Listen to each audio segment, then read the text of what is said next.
Olá, boa tarde, sejam todos muito bem-vindos a mais uma edição do Jornal Toda Hora. A partir de agora você fica muito bem informado com as notícias dessa tarde de quarta-feira. E olha só, aos 77 anos morreu o prefeito de Belo Horizonte, Fouad Noman. O político estava internado desde o dia 3 de janeiro com um quadro de insuficiência respiratória aguda. Ele deixou esposa, 2 filhos e 4 netos. O prefeito da capital mineira, Fouad Noman, sofreu uma parada cardiorrespiratória na noite desta terça-feira e precisou ser reanimado. O quadro de Fouad evoluiu para um choque cardiogênico, que é quando não há bombeamento eficiente do sangue, e com isso é necessário aplicar remédios vasoativos e inotrópicos. Ele respirava por aparelhos. Em julho do ano passado, durante a pré-campanha eleitoral, o mineiro nascido em BH anunciou que tinha sido diagnosticado com linfoma não Hodgkin, um tipo de câncer. Ele realizou sessões de quimioterapia e informou em outubro a remissão da doença. Mas, por recomendação médica, a posse de Noman foi realizada de forma virtual em 1º de janeiro para evitar contato com multidões, uma vez que apresentava baixa imunidade, o que é comum após um tratamento de câncer. Depois disso, as complicações voltaram a aparecer. Ele foi internado 4 vezes desde que venceu o pleito por dores nas pernas, pneumonia, sinusite, sangramento intestinal, diarreia e, por último, insuficiência respiratória. Fouad ficou internado por 82 dias. Fouad Noman trabalhou como secretário da Fazenda de Minas Gerais durante o primeiro mandato do governo de Aécio Neves. Depois, comandou a Secretaria de Transporte e Obras Públicas no segundo mandato do tucano. Filiado ao PSD desde 2020, foi eleito vice-prefeito de Belo Horizonte na chapa de Alexandre Calil, assumiu a prefeitura com a saída de Calil para disputar o governo e foi reeleito em 2024. No pleito, ele recebeu quase 54% dos votos válidos. E o Supremo Tribunal Federal deixou esta quarta-feira para a decisão de julgar ou não Jair Bolsonaro por tentativa de golpe de Estado após uma primeira sessão com a inesperada presença do ex-presidente. Acompanhe.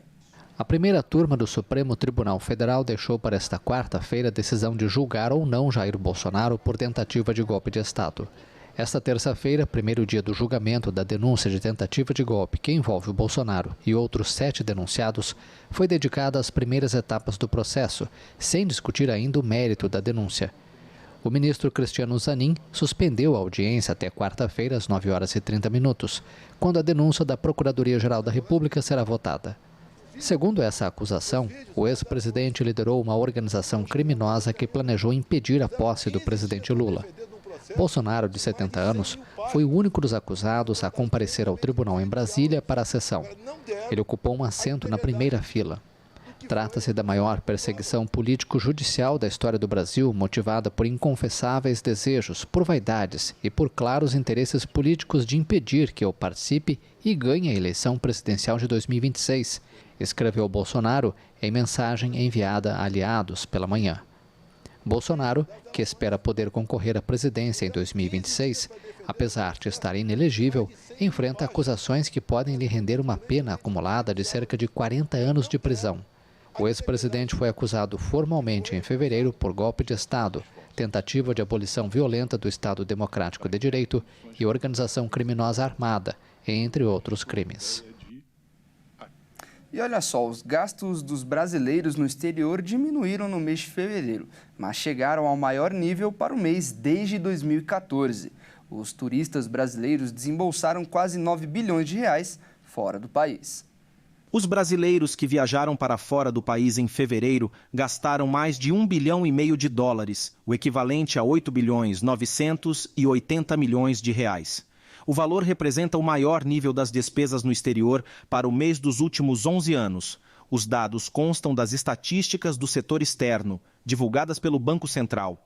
Para efeito de comparação, em fevereiro do ano passado, os viajantes brasileiros gastaram cerca de 7 bilhões e 770 milhões de reais em outros países. O saldo das viagens, que é a diferença entre os gastos no exterior de viajantes brasileiros e os de estrangeiros no Brasil, ficou negativo em 4 bilhões e 300 milhões de reais em fevereiro. Historicamente, o volume gasto por brasileiros no exterior é maior do que o estrangeiro em solo brasileiro. Em 2024, os gastos dos brasileiros no exterior cresceram 35% em relação ao ano imediatamente anterior, totalizando 112 bilhões de reais na cotação atual. E essa edição do Jornal Toda Hora fica por aqui. Eu agradeço demais a sua companhia. Continue ligado na nossa programação. Às 15 horas eu volto com mais notícias. Até mais.